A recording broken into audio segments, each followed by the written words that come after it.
ഇത് വീണ്ടെടുപ്പിൻ്റെ ഒരു വലിയ പെരുന്നാളാണ്. പെസഹ എനിക്ക് വേണ്ടി ദൈവം ഉദ്ഘാടനം ചെയ്ത വീണ്ടെടുപ്പിൻ്റെ മഹാമർമ്മത്തെ വെളിപ്പെടുത്തി. നിങ്ങളുടെ മക്കൾ പെസഹ എന്തെന്ന് നിങ്ങളോട് ചോദിക്കുമ്പോൾ അവർക്ക് നിങ്ങൾ പറഞ്ഞു കൊടുക്കണം, ഇതൊരു വിടുതലിൻ്റെ ഓർമ്മയാണ്. പെസഹ എന്നത് ജീവൻ്റെ ആഘോഷമായി തീരുന്ന രക്ഷയുടെ രുചിയാണ്.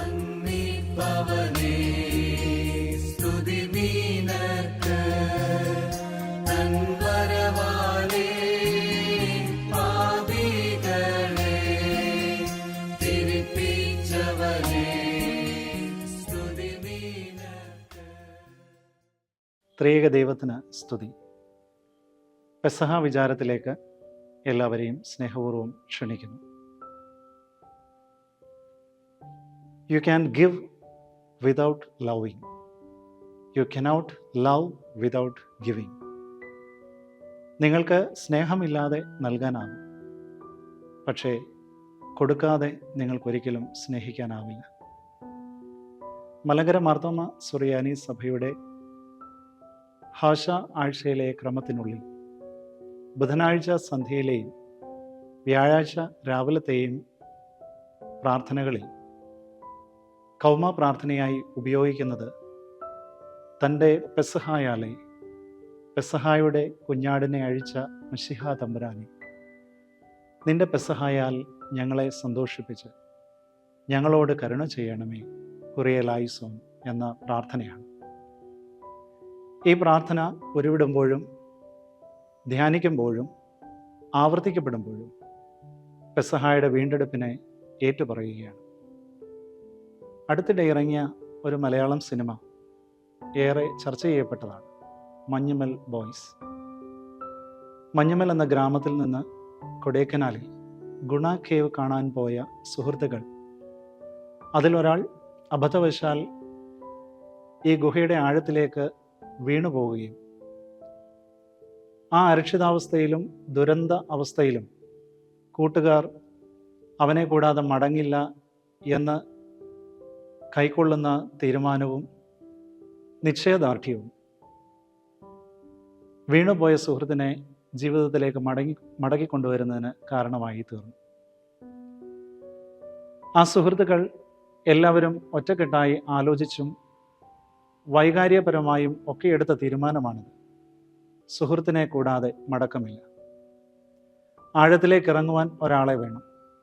അങ്ങനെ ഏറ്റവും പ്രിയപ്പെട്ട സുഹൃത്ത് ആ ദൗത്യം ഏറ്റെടുത്ത് ഉത്തരവാദിത്തത്തിന് ചുമല് കൊടുക്കുകയാണ്. റെസ്ക്യൂ ടീമിനോടൊപ്പം അവനും തൻ്റെ ജീവൻ ഹോമിക്കുവാൻ തയ്യാറാകുന്നു. ആഴത്തിലേക്ക് പോകുന്തോറും ഇരുട്ടിൻ്റെ നിബിഡത വർദ്ധിക്കുകയാണ്. ശ്വാസം കിട്ടാൻ പ്രയാസമുള്ള അന്തരീക്ഷം. റെസ്ക്യൂ ഓപ്പറേറ്റേഴ്സ് വിളിച്ചു പറയുന്നുണ്ട്, മടങ്ങിപ്പോരുക, കയറിൻ്റെ ദൈർഘ്യം ഇനിയില്ല, ശ്വാസം കിട്ടാൻ പ്രയാസമാണ്. അവൻ പറയുന്നു, മടക്കമില്ല. അഥവാ ഞാൻ മടങ്ങണമെന്ന് നിങ്ങൾ പറഞ്ഞാൽ എൻ്റെ അരയിൽ കെട്ടിയിരിക്കുന്ന കയറി ഞാൻ ഊരിവിടും. മരിക്കുവാൻ ഒരുക്കമായി ഇറങ്ങിയതാണ്. കൂട്ടുകാരനെ കൂടാതെ മടക്കമില്ല എന്ന് ഉറച്ച നിലപാടെടുത്തവനാണ്. പെസഹ ഇങ്ങനെ ഒരു ഓർമ്മപ്പെടുത്തൽ നമുക്ക് നൽകുന്നുണ്ട്. ആരൊക്കെയോ നമുക്ക് വേണ്ടി ഉണ്ട് എന്നും ആരുടെയൊക്കെയോ ജീവൻ നമുക്ക് വേണ്ടി ബലിയാകുന്നുണ്ട് എന്നുമൊക്കെയുള്ള ഓർമ്മപ്പെടുത്തൽ. പഴയ നിയമവും പുതിയ നിയമവും ഈ പെസഹായുടെ നിഴലും പൊരുളും നമുക്ക് പറഞ്ഞു തരുന്നുണ്ട്. ഈ വിചാരത്തിലേക്ക് നിങ്ങളെ എല്ലാവരെയും ക്ഷണിക്കുകയാണ്. കൊടുക്കുന്ന മുഖ്യ തലക്കെട്ട് പ്രാണൻ പകുത്ത് വിളമ്പിയ പെസഹായുടെ രുചി. പ്രാണൻ പകുത്ത് വിളമ്പിയ പെസഹായുടെ രുചി. സ്നേഹിക്കപ്പെടുന്നു എന്നുള്ള തിരിച്ചറിവാണ് ഒരാളുടെ ജീവിതത്തിലെ ഏറ്റവും വലിയ പ്രചോദനം. അതുകൊണ്ട് Passover is the taste of salvation.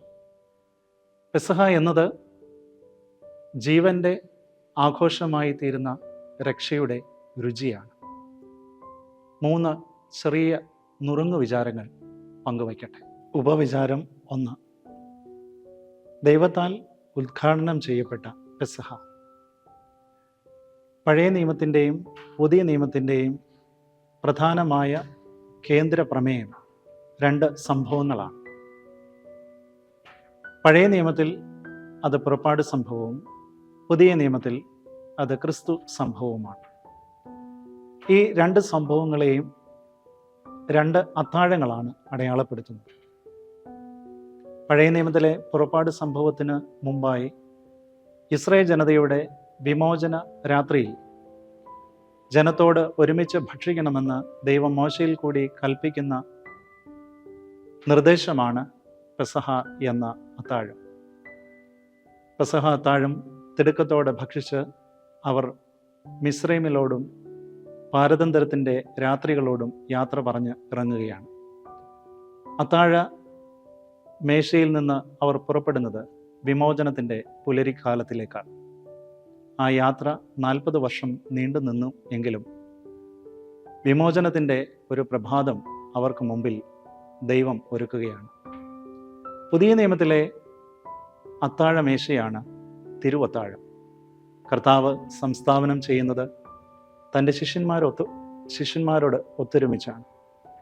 ആ രാത്രിയിൽ അവൻ അപ്പവീഞ്ഞുകളെ എടുത്ത് വാഴ്ത്തി നുറുക്കി ശിഷ്യന്മാർക്ക് സ്നേഹപൂർവ്വം വിളമ്പിക്കൊടുത്തു. അത് വീണ്ടെടുപ്പിൻ്റെ ഒരു വലിയ ഹുദാശയും ഓർമ്മയും ആഘോഷവുമായി തീരുന്നു. ഈ രണ്ട് സംഭവങ്ങളുടെയും കേന്ദ്ര ബിന്ദു രണ്ട് അത്താഴമേശകളാണ് എന്നത് യാദൃച്ഛികമല്ല. പഴയ നിയമത്തിൻ്റെ ഉടമ്പടിയായ പെസഹ നിത്യനിയമമായി ആചരിക്കണമെന്ന് ദൈവം കൽപ്പിക്കുന്നു. പുതിയ നിയമത്തിൽ ക്രിസ്തു സംഭവത്തിൻ്റെ കേന്ദ്ര പ്രമേയമായ തിരുവത്താഴം ഞാൻ വരുവോളം നിങ്ങൾ ഭക്ഷിക്കണം, നിങ്ങൾ ഓർക്കണം എന്ന് കർത്താവ് ശിഷ്യന്മാരോടും തിരുസഭയോടും ആഹ്വാനം ചെയ്യുന്നു. ഇത് വീണ്ടെടുപ്പിൻ്റെ ഒരു വലിയ പെരുന്നാളാണ്. പെസഹ എനിക്ക് വേണ്ടി ദൈവം ഉദ്ഘാടനം ചെയ്ത വീണ്ടെടുപ്പിൻ്റെ മഹാമർമ്മത്തെ വെളിപ്പെടുത്തും. ഉപവിചാരം 2. കളങ്കമില്ലാത്ത കുഞ്ഞാടിൻ്റെ പെസഹ. പഴയ നിയമത്തിലും പുതിയ നിയമത്തിലുമായി കുഞ്ഞാട് നിഴൽ പൊരുൾ ബന്ധത്തിൽ പരാമർശിക്കപ്പെട്ടിരിക്കുന്നു. പെസഹായിൽ അറുക്കപ്പെടുന്ന കുഞ്ഞാട് പുതിയ നിയമത്തിൽ ക്രിസ്തുവാകുന്ന കുഞ്ഞാടായി പൊരുൾ തിരിക്കപ്പെടുകയാണ്. പഴയ നിയമത്തിലെ കുഞ്ഞാടിൻ്റെ രക്തത്താൽ സംഹാരദൂതനിൽ നിന്ന് വിടുതൽ ലഭിച്ചു എന്ന് തിരുവചനം രേഖപ്പെടുത്തുന്നു. പുതിയ നിയമത്തിൽ ക്രിസ്തുയേശുവിൻ്റെ തിരു ശരീര രക്തത്താൽ വീണ്ടെടുക്കപ്പെട്ട ജനത്തെയും പ്രപഞ്ചത്തെയും ലോകത്തെയും നമുക്ക് കാണാൻ കഴിയും. ഒരു കുഞ്ഞാടിൻ്റെ മനസ്സോടെ ഉള്ള മരണം സഹിപ്പാൻ ഒരുങ്ങിയതിൻ്റെ പരിണിത ഫലമാണ് വീണ്ടെടുപ്പും രക്ഷയും. പഴയ നിയമത്തിൽ പെസഹ കുഞ്ഞാട് കൊല്ലപ്പെട്ടത് മൂലം ഇസ്രായേൽ ജനതയ്ക്ക് അത് ഉടമ്പടി ബന്ധത്തിൻ്റെ ദൃഷ്ടാന്തമായി മാറിയെങ്കിൽ പുതിയ നിയമത്തിൽ അറുക്കപ്പെട്ട കുഞ്ഞാടായ യോഹന്നാൻ സ്നാപകൻ ചൂണ്ടിക്കാണിച്ച ലോകത്തിൻ്റെ പാപത്തെ ചുമന്നൊഴിക്കുന്ന ദൈവത്തിൻ്റെ കുഞ്ഞാടായ യേശു ക്രിസ്തുവിൻ്റെ ബലി മൂലം ലോകത്തിന് വീണ്ടെടുപ്പും രക്ഷയും സാധ്യമായി തീർന്നു. പഴയ നിയമത്തിൻ്റെയും പുതിയ നിയമത്തിൻ്റെയും കേന്ദ്ര ബിന്ദുവായ അറുക്കപ്പെട്ട കുഞ്ഞാട് പെസഹായുടെ ഏറ്റവും പ്രധാനപ്പെട്ട സവിശേഷതയും പ്രത്യേകതയുമാണ്. ഈ കുഞ്ഞാട് നമ്മുടെ ക്രിസ്തുവാണ്. ക്രിസ്തുവിനാൽ ലോകം വീണ്ടെടുക്കപ്പെട്ടു. കാൽവറി കുരിശിലെ പരമയാഗത്താൽ അവൻ എല്ലാറ്റിനെയും സ്ലീബ അടയാളം കൊണ്ട് തൻ്റെ നിണത്താൽ വീണ്ടെടുക്കപ്പെട്ട ജനമായി രൂപാന്തരപ്പെടുത്തി. എല്ലാ നാഴികയിലും ധ്യാനിക്കപ്പെടേണ്ട രക്ഷയുടെ സദ്വർത്തമാനമാണ് കുരിശിൽ നാം കാണുന്നത്. കളങ്കമില്ലാത്ത കുഞ്ഞാടിൻ്റെ പെസഹ. കളങ്കമില്ലാത്ത കുഞ്ഞാടിനെ നമ്മുടെ ആരാധനാക്രമത്തിൽ വിശേഷിപ്പിച്ചിരിക്കുന്നത് ഇങ്ങനെയാണ്: ഇന്നാളിൽ യൂദ പെസഹാടി ആചാര്യന്മാർ മുൻ അണച്ചിടുന്നു. ഉപവിചാരം 3. ഉടമ്പടി ബന്ധത്തിൻ്റെ ഓർമ്മയാകുന്ന പെസഹ. പഴയ നിയമത്തിൽ ദൈവം തൻ്റെ ജനത്തോട് ഇങ്ങനെയാണ് പ്രബോധിപ്പിക്കുന്നത്: നിങ്ങൾ പുതിയ നാട്ടിൽ ചെല്ലുമ്പോൾ നിങ്ങളുടെ മക്കൾ പെസഹ എന്തെന്ന് നിങ്ങളോട് ചോദിക്കുമ്പോൾ അവർക്ക് നിങ്ങൾ പറഞ്ഞു കൊടുക്കണം, ഇതൊരു വിടുതലിൻ്റെ ഓർമ്മയാണ്. നിത്യനിയമമായി ഇത് ആചരിക്കണമെന്നാണ് ദൈവ കൽപ്പന. അപ്പോൾ ഇത് നിത്യമായി ഓർമ്മിക്കപ്പെടേണ്ട ഒരു മഹാസംഭവമാണ്. പുതിയ നിയമത്തിൽ കർത്താവ് തിരുവത്താഴ മേശയിൽ വച്ച് ശിഷ്യന്മാരോട് പങ്കിടുന്നതും ഈ സ്നേഹമാണ്. അവരോട് പറയുന്നു, ഞാൻ വരുവോളം എൻ്റെ ഓർമ്മയ്ക്കായി ഇത് ചെയ്യുക. ഓർമ്മയുടെ മഹാകൂദാശയാകേണ്ട ഒരു വിരുന്നുമേശയായി അത് മാറ്റപ്പെടുകയാണ്. പഴയ നിയമവും പുതിയ നിയമവും ഓർമ്മകളുടെ പെരുന്നാളുകളെ ആഘോഷിക്കുന്നുണ്ട്. ഓർമ്മയില്ലാതെ എങ്ങനെ സ്തോത്രം ചെയ്യാനാകും? ഓർമ്മയില്ലാതെ എങ്ങനെ അനുതാപപ്പെടാനാകും? ഓർമ്മയില്ലാതെ എങ്ങനെ ദൈവസന്നിധിയിൽ വിനയപ്പെടാനാകും? ഓർമ്മയുടെ ഒരു വലിയ പെരുന്നാളിനെയാണ് പെസഹ പ്രതിനിധാനം ചെയ്യുന്നത്. ഇസ്രായേൽ ജനം മരുഭൂമി കടന്ന് കനാൻ നാടിൻ്റെ സമൃദ്ധിയിലെത്തുമ്പോഴും ഈ ഓർമ്മയെ അവർ നിരന്തരം പാരായണം ചെയ്തുകൊണ്ടേയിരുന്നു. നാം വിശുദ്ധ കുർബാനയിൽ ഈ ഓർമ്മയാണ് കൊണ്ടാടുന്നത്. എൻ്റെ ഓർമ്മയ്ക്കായി നിങ്ങളിത് ചെയ്യുവീൻ എന്ന മഹാകുദാശയുടെ ഓർമ്മ. കർത്താവ് നമ്മെ വീണ്ടെടുത്തു എന്നതിൻ്റെ രക്ഷയുടെ ഓർമ്മ. ഇനിമേൽ ഞാൻ അന്യനല്ല എന്ന വീണ്ടെടുപ്പിൻ്റെ മഹാസന്തോഷത്തിൻ്റെ ഓർമ്മ. ഇങ്ങനെ നമുക്ക് ഉപസംഹരിക്കാം. കേട്ട് പഴകിയ ഒരു ഉദ്ധരണി ഇങ്ങനെയാണ്: I asked Jesus, how much do you love me? He answered, then he stretched out his arms and died. ഞാൻ യേശുവിനോട് ചോദിച്ചു, നീ എത്രത്തോളം എന്നെ സ്നേഹിക്കുന്നു? അവൻ ഉത്തരം പറഞ്ഞു, ഇത്രത്തോളം. കൈകളെ മലർത്തി അവൻ ക്രൂശിൽ പ്രാണനെ വെടിഞ്ഞു. എനിക്ക് പകരമായി തീർന്ന, എൻ്റെ ജീവൻ്റെ പകരമായി ജീവൻ നൽകിയ കർത്താവ് എനിക്ക് പെസഹായുടെ വിശുദ്ധ കുർബാനയുടെ നൈരന്തര്യമുള്ള ഓർമ്മയാണ്. ഈ ഓർമ്മയുടെ വാതായനം ഒരിക്കലും നമ്മൾക്ക് നേരെ കൊട്ടിയടയ്ക്കപ്പെടാതിരിക്കട്ടെ. പ്രത്യക്ഷതയുടെ നാളിൽ ആ ഓർമ്മയിൽ നമുക്ക് അവൻ്റെ സന്നിധിയിൽ വീണ്ടെടുപ്പും സന്തോഷവുമുണ്ട്. ദൈവവചനം ഇങ്ങനെ പറയുന്നു, അവൻ്റെ സന്നിധിയിൽ സന്തോഷവും അവൻ്റെ വലതു ഭാഗത്ത് എന്നും പ്രമോദവുമുണ്ട്. ഇത് ഓർമ്മകളെ താലോലിക്കുവാൻ മാത്രമല്ല, നമ്മുടെ ആത്മാവിൻ്റെ അന്തരംഗങ്ങളുടെ വിശുദ്ധീകരണത്തെ ഒരിക്കൽ കൂടി ഉറപ്പിക്കുന്ന ഒരു കുദാശ കൂടിയാണ്.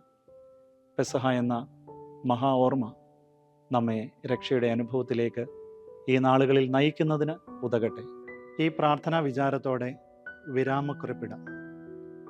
ദൈവിക രഹസ്യങ്ങൾ തൻ്റെ ഇടവകയെ ഏൽപ്പിക്കുകയും തിരുരക്തത്താൽ പുത്തൻ ഉടമ്പടി എഴുതിയ മണവാട്ടി സഭയെ ഏൽപ്പിക്കുകയും ജീവകരമായ തിരുശരീരം തൻ്റെ ആടുകൾക്ക് ആഹാരമായും പാപപരിഹാരം ചെയ്യുന്ന തിരുരക്തം പാനീയമായും നിയമിക്കുകയും വാത്സല്യമുള്ള ശിഷ്യന്മാർക്ക് താഴ്മയുടെ ദൃഷ്ടാന്തം മനസ്സോടെ കാണിച്ചു കൊടുക്കുകയും പഴയ നിയമ സംബദ്ധമായ കർമ്മങ്ങൾ തികയ്ക്കുകയും സ്വർഗീയമായ തൻ്റെ രഹസ്യങ്ങൾ ഞങ്ങൾ ഇമ്പപ്പെടുവാനും ആനന്ദകരമായ നിന്റെ പെസഹായിൽ ഞങ്ങൾ സന്തോഷിപ്പാനുമായി തിരുശരീരം നുറുക്കിയതിനാൽ പുതിയ കർമ്മം ആരംഭിക്കുകയും ചെയ്ത പെസഹായുടെ കുഞ്ഞാടുമായ മശിഹ തമ്പുരാനെ, നിനക്കും പിതാവിനും പരിശുദ്ധ റൂഹായിക്കും സ്തുതിയും സ്തോത്രവും ഞങ്ങൾ അർപ്പിച്ചുകൊള്ളുന്നു, ആയതിപ്പോഴും എല്ലായ്പ്പോഴും തന്നെ.